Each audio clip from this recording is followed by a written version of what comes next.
Okay, here we go.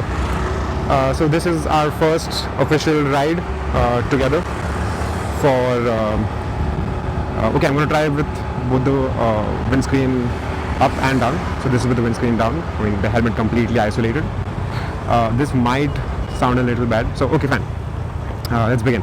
So this is Ghoda Power's first official POV vlog, and we're starting it off with my very own TVS Jupiter. And so let's talk a little about the scooter itself and my ownership experience, and about the Jupiter as a whole. So this is about 4 years old, done about 22,000 kilometers on the auto, but then it stopped about a year ago, so it's probably done more than that. And I'm going to open the windscreen now, so maybe the sound is much more fuller. TVS has been creating a lot. I mean, TVS, the whole company relies on sporty character and racing in its heritage, and that's why almost everything that they make is somehow or the other related to sporty. And this was the case with the TVS Vigo. Yeah, it was a good scooter to learn on, but it was also like something insane.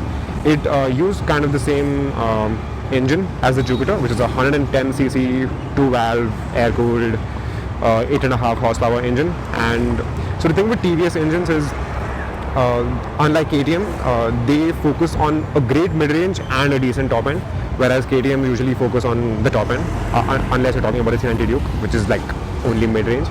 So during my ownership of this scooter, I've only realized that it just wants you to keep going faster. Like, it keeps egging you to keep going faster. You don't really want to go slow ever, unless you're going under 20-25 kmph. That's when it's a little civilized, after which it just wants to keep accelerating until it reaches the top end, and you're doing insane speeds. And then the 60 kilometers per liter mileage figure is nowhere to be seen.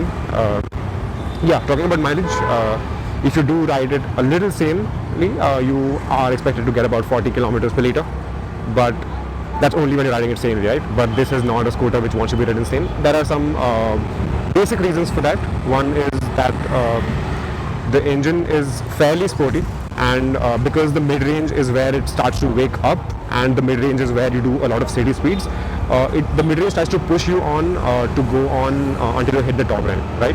And then TVS has done something more, which is they've tried to make this scooter sound very, very sporty, even though it's a family scooter, and we all know it's a family scooter, but it just sounds a lot sportier than it should.